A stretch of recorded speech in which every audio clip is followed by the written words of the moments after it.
At first, it smelled like roasted meat. Then, something burnt, as if someone had left an iron on fabric. Thin smoke spread through the stairwell, coming out of the elevator, which stood between floors with a flashing light. The hum of the motor inside resembled breathing, uneven and intermittent. Artem stood with his bag of groceries and listened. Somewhere below, a door opened, keys jingled, and there was a short cough. Then silence. He had only been living here for 3 months. The apartment was rented, near the old market, where a craft quarter fair was held on weekends.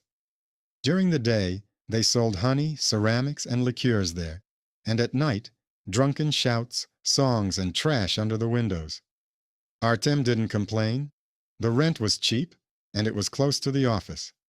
He worked part-time as an accountant for a private fair organizer, checking reports, balancing the cash register, and making sure the taxes added up. He explained the smell of burning simply. Someone had fried something downstairs. But after a couple of days, the elevator smelled again. Now something sweet and sour at the same time, like spilled wine that had been left in the sun. Work was hectic these days. The city was preparing for the spring fair, the largest of the season. Everyone was selling something there, from artisans to cafes, from street singers to charity workers.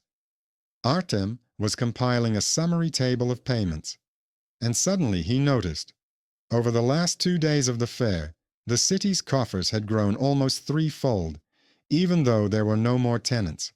The numbers were even, as if someone had simply added extra lines.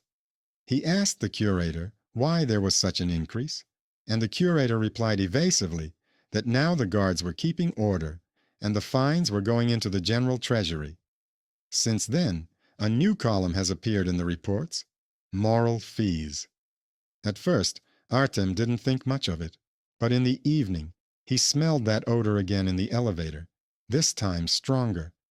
Someone had written, "Don't look down," on the mirror in black marker. Under the mirror was a stain, as if from spilled liquid. He noticed something else. There was a new notice on the bulletin board at the entrance. "We remind residents that indecent behavior is prohibited during the fair. Violators will be detained and handed over to law enforcement." It was signed, "Management Company on behalf of the Morality Department." A few days later, a message came from a colleague in the neighboring department. One of the craftsmen had been detained for indecency. Artem remembered this man, an elderly woodcarver who always joked and gave children animal figurines. They took him right from his stall. The report brought to the accounting department did not describe the offense, only the amount of the fine, which was large, and the signature of the chief of the city guard. Artem mechanically entered the data and noticed that all such reports were drawn up at the same time, late in the evening when trading was almost over, and all those detained were from tents closer to the Three Wells Tavern, where the guards liked to go. He tried to clarify this with the chief accountant, but she waved him off. "Don't get involved. Just count the numbers." He couldn't sleep that night. Lines from the report spun around in his head. The same amounts, the same signatures, the strange word, morale. Outside the window, he could hear the hum of the fair, and the smell of fried onions and spices wafted through the window. It seemed as if the city was breathing something sticky, like the air in the stairwell. The next day, Artem decided to walk through the rows. During the day, everything looked peaceful. The sellers smiled, musicians played, officials with notebooks wandered between the tents. But behind the tavern, he saw a narrow passage where 2 guards stood. One was smoking, the other was writing something in a notebook. At their feet was a box of bottles. On the lid of the box lay paper receipts with the fair's coat of arms. Later, checking the reports, he saw that every time there was a raid, the turnover of the Three Wells Tavern almost doubled. In the evening, on his way home, Artem noticed again that the elevator was barely functioning. The buttons were sticky, and the light was flickering. There was a receipt on the floor, stained with something brown. He picked it up. It had the same signature as the fine reports.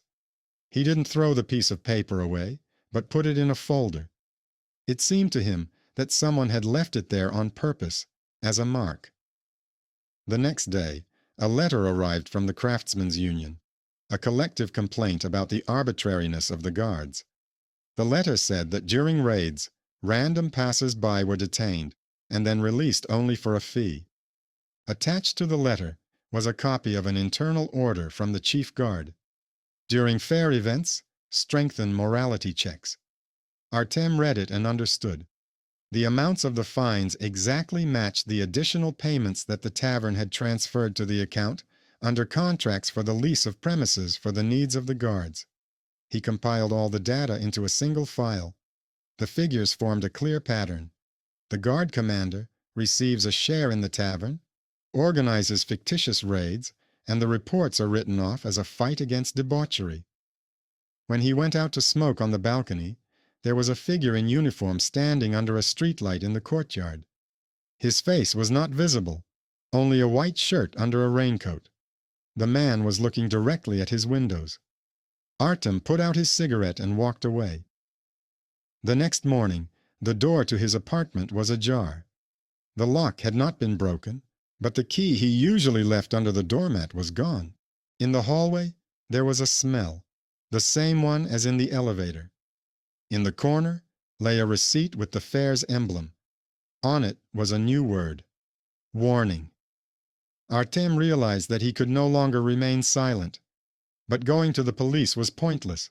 They were the same people, only without the fair raincoats. So he called an old acquaintance, a former city administration lawyer who had once helped him draw up lease agreements. He agreed to look at the documents, but asked not to send anything by mail. Bring them in person, preferably in the evening, to the center. When Artem went down to the entrance, the elevator got stuck between floors again. The doors opened a few centimeters, and he saw someone's jacket inside. On the floor were receipts stacked like a folder of reports. He took the top one. It had his name on it. A report on moral misconduct by the fair committee accountant. The amount of the fine was equal to his monthly salary. Artem stood in front of the elevator for a long time, holding the paper in his hands. His hands were shaking, not from fear, but from some kind of hopeless anger. He heard footsteps below, then a metallic clang, as if someone was pulling out the trash cans. He quickly put the receipt in the folder and went upstairs on foot. In the evening, he went to meet with a lawyer. An old house in the center, the windows overlooking the square, where they had already begun to set up the stage for the opening of the fair. The lawyer, named Gleb, listened to him attentively, leafing through the papers. Then he said quietly, "Do you understand what you're getting yourself into? These raids are not independent actions. Half of the fair's income goes to moral guardians. The chief of security isn't alone.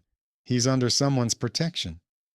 Gleb promised to help, but asked for a day or two to check the data against the archives of old contracts. Artem returned home late.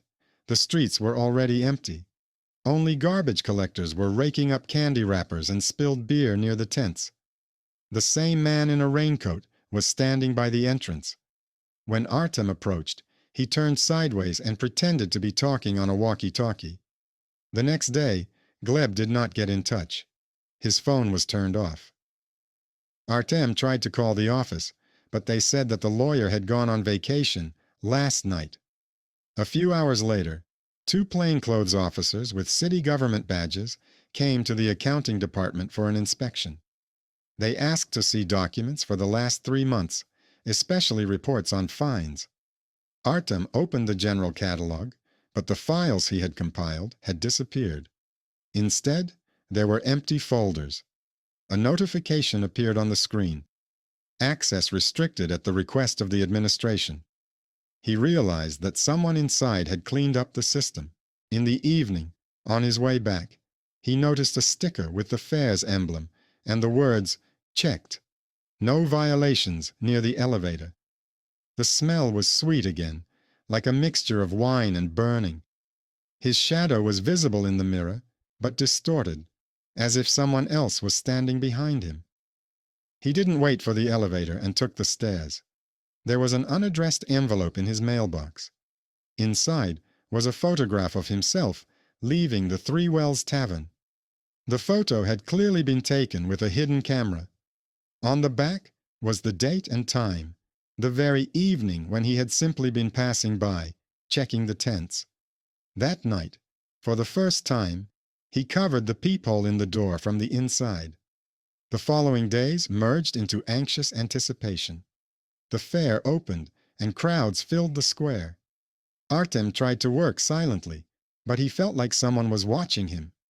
Every time he passed the guards, they seemed to recognize him with their eyes.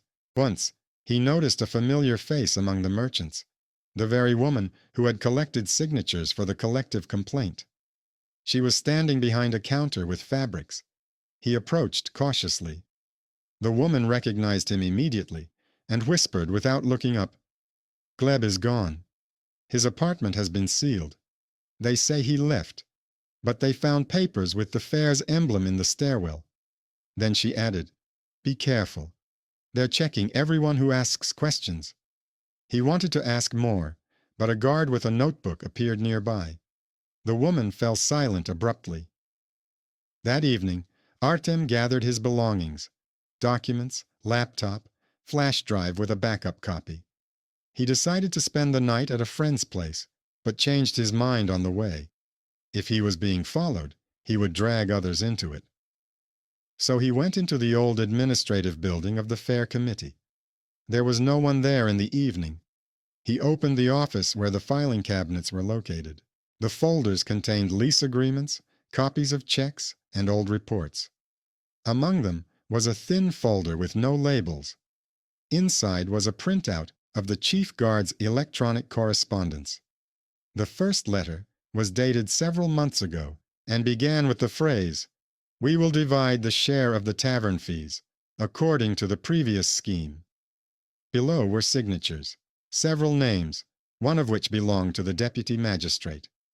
Artem realized that he had the evidence in his hands. He wanted to photograph the documents, but suddenly noticed movement at the door. Someone was standing in the hallway. He hid the folder behind his back and pretended to be looking for the file he needed. A man in a security guard's uniform entered and asked why he was there. Artem replied that he was checking the archives on behalf of the accounting department. The man shrugged and left. When Artem went outside, the sky was already light. He sat down on a bench near the square, feeling his fingers tremble. People were setting up tents, music was playing, life was going on as usual. It all looked so peaceful, as if there were no shadow behind those smiles. He took out his phone and dialed the magistrate's hotline number. He wanted to send scans of his documents, but the network suddenly disappeared. The message "Access Error" flashed on the screen. At that moment, a man in plain clothes approached him, showed his ID, and asked him to come with him to verify his information. Artem refused, but the man calmly added, "Your pass to the committee is no longer valid. Neither are your reports. It's better not to resist." Then he realized that the only way was to report everything personally, directly, without leaving any electronic traces. There was only one person left in the city who could bring the matter to light: an old inspector from the audit chamber who had once helped Gleb. Artem remembered that he lived near the market in a house behind the train station. He hid the folder under his jacket and walked through the courtyards. Along the wall of the fairground fence were garbage cans, which someone was rummaging through. A woman in a work uniform pulled a stack of papers out of a bag, looked at him, and said quietly, "You're an accountant, aren't you? I saw them being taken out at night. They burned some of it in the basement, but some of it remained." She pointed to a storage room door with a sign that read, "No trespassing." There was a faint smell of burning behind the door. Artem realized that reports were being destroyed there. The woman said she worked as a cleaner for the committee and that the guards locked the basement every night. Then she added, "If you want proof, The key is with the guard. He drinks at the tavern across the street. This was the first real clue in a long time, not a threat.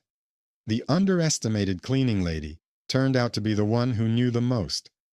Artem promised to return in the evening. He realized that now everything depended on him. Either the evidence would disappear, or he would get to the inspector. But by evening, the tavern was already crowded. The guards were sitting at a long table, laughing and drinking. The watchman was nodding off at the bar, the key hanging from his belt. Artem sat down at the next table, ordered tea, and waited. When the guard fell asleep, he carefully took the key and went outside. The air was humid, smelling of rain and smoke.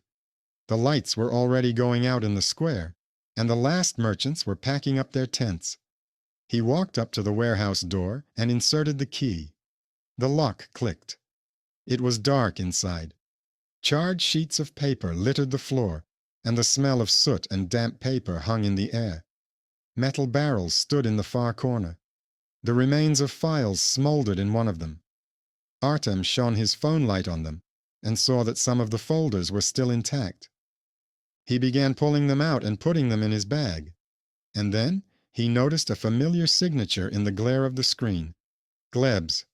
These were his notes, neatly stitched together. The guard captain's share is 20%. Signature received. Transfer. Tavern. The sound of footsteps made him turn around. A figure with a lantern stood in the doorway. A voice said calmly, "They were looking for you." He recognized the voice immediately, even before the beam of the lantern hit his face. It was the chief guard, the same one whose signature was on all the receipts. In the darkness, he looked bigger than he had at the fair. His cloak was wet from the rain. His hand rested on his holster. His voice sounded tired, as if he were talking not about the capture of a criminal, but about a tedious formality. He said that inspections had begun in the city, and he needed to know where the accounting documents had gone. Artem realized that the chief already knew about the basement and the leaks. That meant someone from the accounting department had informed on them. He didn't deny it, just clutched his bag and moved closer to the door. The man didn't shoot. He just said, "Don't be stupid. We both know how this will end." Then Artem did something he didn't expect himself to do. He pushed the barrel, which burst into flames, and ran. Smoke instantly filled the passageway, and soot fell from the ceiling. He ran out into the street and looked back. The flames were already reflected in the windows. Rain lashed against the stones, and the square was lit up by alarming flashes. He turned into an alley, clutching his bag under his arm. Only after several blocks, having caught his breath, did he open it. Some of the papers had burned, but a few sheets had survived. Signatures, receipts, bills. That might be enough to launch an investigation. He headed for the inspector's house that Gleb had mentioned. The old two-story house behind the train station stood in the shadow of billboards. The lights were on in the windows, which meant the owner was home. Artem knocked. The door was opened by a tall, gray-haired man in a bathrobe. He recognized Artem by name and invited him in. There were stacks of papers on the table, and an old TV was quietly hissing. Artem laid out his documents and explained everything briefly. The raids, the fictitious fines, the tavern, the guard's share. The inspector listened attentively without surprise. Then he said, "I knew it would be like this. But you have to understand, these schemes are older than both of us. They existed even in my father's time, and perhaps in yours." Artem didn't understand why he said that. Then the inspector took an old folder with the fair's emblem out of the cabinet and showed him the first page. A report from 20 years ago, signed Accountant A.K. Voronov. It was his father's signature. It turned out that Artem's father had once worked on the same committee and was the first to record such violations. But then the case was hushed up, and Voronov himself was dismissed at his own request. A year later, he died in a warehouse fire. Artem felt as if everything inside him had snapped.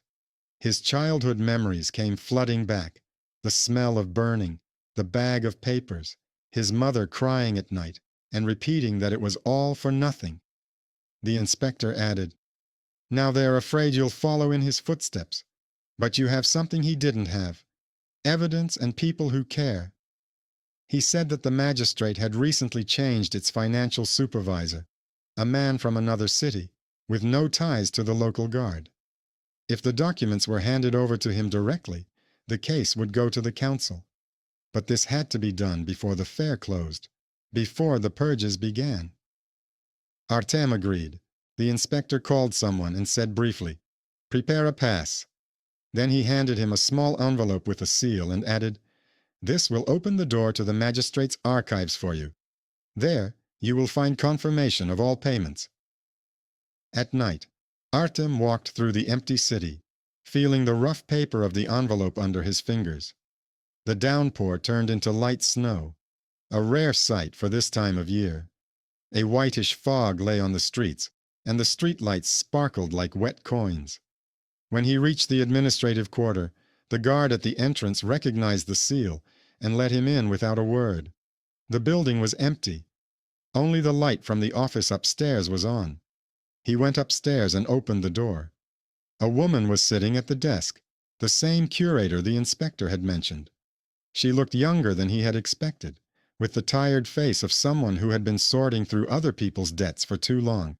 She listened to him silently, looked through the documents, and said, "These schemes span several departments. If we expose them, the fair will be closed, but we will save the city from decay." She promised to officially accept the papers, but warned that until the magistrate gave the order, everything would remain confidential. Artem left feeling light-hearted, feeling for the first time in weeks that he had done something right. However, in the morning, a rumor spread throughout the city. Fire at the fair committee's warehouse. Part of the archive has been lost. The investigation has been suspended. He immediately realized that the basement where he had been at night was now ashes, and if anyone had seen him there, he would soon be accused himself. When he returned home, the door to the apartment was open again. Inside, everything was in order, but there was a new receipt on the table, neatly placed on top of a folder with documents.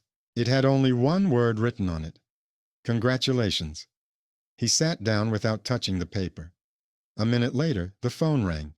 A woman's voice said that he was invited to a meeting at the magistrate's office to clarify the reports. The voice was calm, almost friendly. He recognized it. It was the curator he had spoken to the night before. Everything looked official at the meeting. Several people, folders, notes. He was asked a few questions and asked to confirm the authenticity of the documents. Then one of the officials said, "Thank you for your cooperation. The case has been transferred to the magistrate. The raids have been temporarily suspended." He went out into the street, feeling the tension finally recede.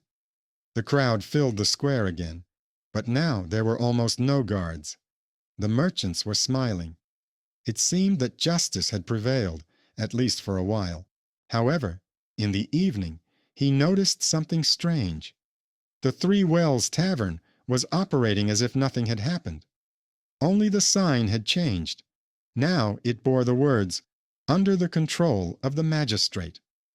He realized that the scheme had not been destroyed, but simply transferred to new management. Late at night, the inspector called him. His voice was tired but calm. "You did what you could. The main thing is that now they won't touch the craftsmen. But remember, there are no winners in these matters. There are only those who survive." Artem hung up the phone and opened the window. Below, the fair was shining with music, laughter, and lantern light. It seemed that everything was back to normal. Only the smell, that same bittersweet smell from the elevator, was rising again from below, mixing with the aroma of gingerbread and roasted sugar. He understood. The season was over, but the circle was complete. Now, the guardians of morality had become part of the authorities themselves, and all that remained was a fine line between order and profit, between sin and accountability. He closed the window, turned off the light, and for the first time in a long time fell asleep without anxiety, not because it was safe, but because he no longer had the strength to be afraid. The morning was gray and quiet, as if the city had exhausted itself after the holiday. Pieces of flags, empty glasses, and scraps of gingerbread paper lay on the square. The fair was closed for cleaning. Artem left early, wanting to take a walk, to make sure that everything was really over. The air smelled of wet earth and spilled beer. He noticed the woman, the same cleaner who had told him about the basement. She was sweeping the street without looking at him. When he came closer, she said quietly, "Now they are merchants themselves. It's the same as before, only without the shouting." Then she added, "But those who wrote the complaint were allowed to trade without paying, so it wasn't for nothing." For some reason, these words hit him harder than the threats. For the first time ever, Artem felt not fear, but something like quiet pride. He may not have destroyed the system, but he had forced it to change its form.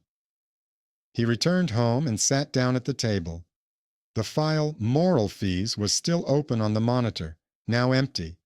He deleted it, then opened the window and looked down. The courtyard was empty. The elevator was stuck between floors. The light was not flashing. Several weeks passed. The city went about its usual business. The news reported that the magistrate had carried out a reform of fair ethics, and that control over morality had now been transferred to a new commission. No names, no investigations, just dry phrases. The inspector resigned, saying it was time to make way for the young. Gleb never showed up. The female curator was transferred to another district. Everything dissolved, as happens after high-profile cases, without a trace, without the guilty parties. Artem returned to work, now at a different company. In the evening, as he walked past the former fairground, he saw wooden frames being erected in place of the old stalls, preparations for the new season. The workers laughed and hung up flags. One of the billboards displayed a new slogan, "Fair trade, clear conscience." He smiled. He realized that slogans change, but the smell remains. A week later, he received a call from the city archives, informing him that they had found some old documents that might be related to his father's case. He went there, though he didn't expect anything special. In the reading room, he was given a thin folder. Inside were several reports signed A.K. Voronov and one undated sheet. The handwriting was uncertain, as if written in a hurry. If you are reading this, it means that everything has happened again. People don't change, only the signs change. But even in dirty accounting, a trace can remain, an honest figure. He read these words, and something clicked in his head. His father did not die by accident. He too had tried to expose the scheme. And now, decades later, his son had finished what he had started. Not loudly, but in essence. He left the archive at dusk. Shop windows glowed in the street. People passed by. No one was in a hurry. It seemed that the city was living its usual life. Trade, reports, petty fraud. And all this together made up its rhythm, familiar and inevitable. Near the entrance, there was a smell of burning again.